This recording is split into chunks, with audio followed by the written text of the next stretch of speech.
বন্ধুরা, আজকে হবে এক ধামাকা খেলা। নিয়মটা একদম সোজা।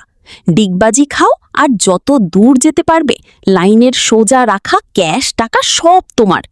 প্রথম প্রতিযোগী এলো, মারলো এক ডিগবাজি আর পেয়ে গেল পুরো ১১০০ টাকা।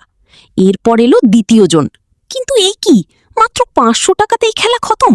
কোনো ব্যাপার না, এবার গ্রিন ড্রেস পরা আপুর পালা। সাব্বাস, একদম চিতা বাঘের মতো লাফ দিয়ে নিয়ে নিল পুরো ১৫০০ টাকা। এবার দেখা যাক এই আপু কি করে। ওরে বাবারে, এ তো লাইনের বাইরে চলে গেল। টাকা তো দূরের কথা, উল্টো জরিমানা হিসাবে মোবাইলটাই খোয়াতে বসলো। কি কপাল রে বাবা।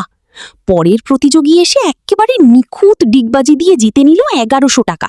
আর হলুদ জামা পরা আপু তো সবাইকে চমকে দিয়ে এক লাফে সর্বোচ্চ ১৬০০ টাকা পকেটে পুরল। দেখেই হিংসে হচ্ছে, তাই না? এবার এলেন ডোরা কাটা শার্টের আপু, কিন্তু তার কপালটাই খারাপ, ১ টাকাও জুটল না। আর সবশেষে আমাদের একমাত্র ভাইয়া এলেন হিরোর মতো, মারলেন জোরদার ডিগবাজি। অল্পের জন্য মোবাইলটা বাঁচল ঠিকই, কিন্তু দিন শেষে বেশ ভালো কিছু ক্যাশ টাকা পকেটে নিয়ে হাসি মুখে বিদায় নিলেন।